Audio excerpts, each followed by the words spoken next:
Pero también esta sangre se está agotando, es un producto finito finalmente. Y en esta gráfica, que aunque es muy cargada y muy pequeña, no intento que ustedes descifren a qué color corresponde o a qué país corresponde cada color. Realmente la tendencia es la misma. Este es una estimación prospectivamente al año 2050, que apareció también en la revista Transfusion no hace muchos años, en donde cada color representa a un país industrializado. Insisto, el común denominador es que si nosotros estamos ahorita, esto fue cortado en el 2010, pero estamos en el 2015, ¿sí? Lo que se espera es que cada vez más se necesite mayor cantidad de concentrado eritrocitario en cada uno de estos países. En esta otra gráfica lo que yo les muestro es el caso de Estados Unidos con respecto a la transfusión sanguínea que está en estos triángulos que ahora les señalo, esto es donación sanguínea, los triángulos, contra transfusión sanguínea en cruces.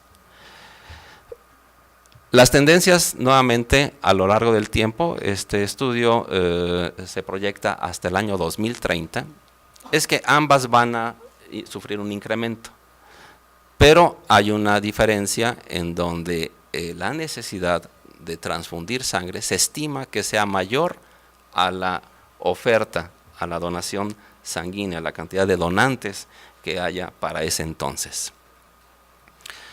Y en el caso de Alemania, con este mismo ejercicio, esta diferencia entre demanda y oferta va a tener una brecha de casi el 50% al año 2020. Algunos países ya están sufriendo esta limitación terapéutica en cuanto al apoyo transfusional se refiere. En México no tenemos estadísticas como tales, por desgracia, pero lo que sí nos ofrece el INEGI es que la población mexicana pues va envejeciendo, estamos envejeciendo todos, cosa que no me parece nada extraño. ¿Cuáles son las cifras oficiales respecto a sangre, bancos de sangre, disponibilidad de sangre? Bueno, el corte más reciente es de hace 4 años, en donde en México, para ese entonces, en el 2011, éramos 112 millones de habitantes, de los cuales habíamos tenido 1.800.000 donantes aceptados. Esto nos da una proporción de 15.6 donantes por cada 1.000 habitantes.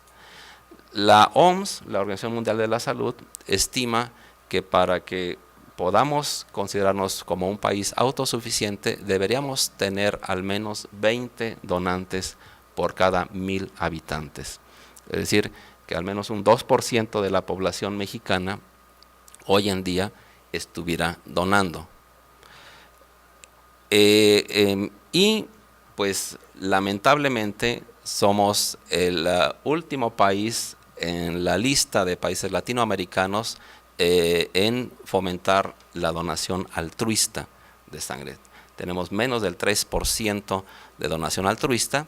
Obviamente el resto depende, lo saben ustedes, de donación de reposición familiar y a nivel nacional tenemos entre un 25 y 30% de donantes rechazados. Tenemos más de 500 bancos de sangre. Después de Brasil somos el país que cuenta con más bancos de sangre en toda Latinoamérica y transfundimos en el 2011 2.500.000 unidades. ¿Cómo estamos respecto a la prevalencia de marcadores serológicos? Obviamente que para ofrecer una sangre segura, pues tenemos que partir de una materia prima también segura. Bueno, tal vez estas cifras no les digan demasiado a ustedes. Yo les diría que nuestra población de donantes es de las más seguras de Latinoamérica, pero obviamente que no es lo ideal, dado que muchos de estos donantes de reposición familiar se puedan sentir forzados para tener que donar. Como sabemos, muchos hospitales lo ponen como un prerequisito para poder operar a los pacientes o atender a los pacientes.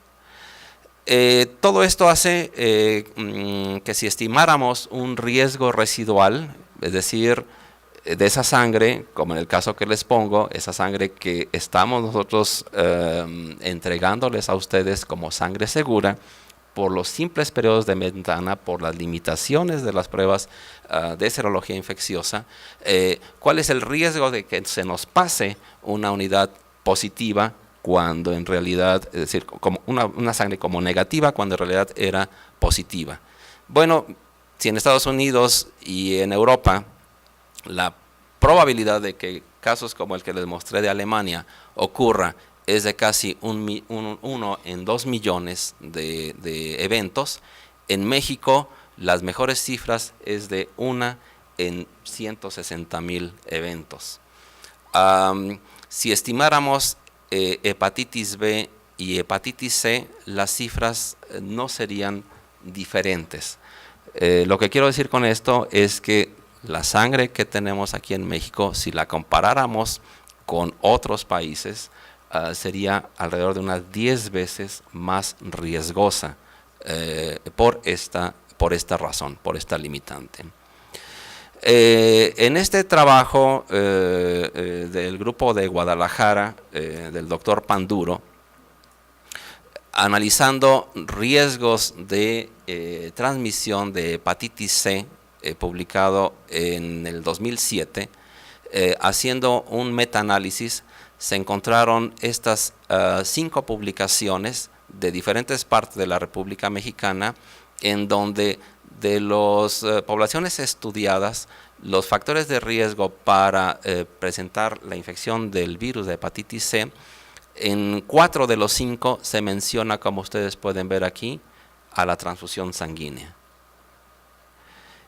Y si analizamos la información oficial de la Organización Panamericana de la Salud, en el bienio 2010-2011, a pesar de que por norma las pruebas de serología infecciosa son obligatorias para todos los bancos de sangre, en realidad el 99% de los donantes del país en esos 2 años se sometió a las pruebas infecciosas. Quiere decir que el 1% de esa sangre no se le hizo alguna de estas pruebas, lo que da por resultado que si captamos 1.600.000 unidades, hay más de 30.000 unidades circulando, transfundiéndose, que no se sometieron a este escrutinio. Y como Chagas para ese entonces no era obligatorio por normatividad, pues el porcentaje es mucho mayor. La donación remunerada, sabemos, está prohibida en México, pero hace 3-4 años, caminando de casa al hospital, me encontré alrededor de mi hospital estos postes con estas leyendas ofreciendo 250 pesos a quien pudiera ir a donar de manera urgente a nuestro instituto para cubrir la cuota de donación. Entonces, la donación de reposición familiar muchas veces, y la presión que a veces se ejerce en los hospitales, orillan a los familiares de los pacientes que nada saben de la norma oficial mexicana y de la prohibición de la donación remunerada a recurrir a estas prácticas. Pero obviamente no tienen ellos la culpa, ¿sí? Todos somos corresponsables, como ustedes bien lo dijeron en la última pregunta que les hice. Y para muestra es estas 2 publicaciones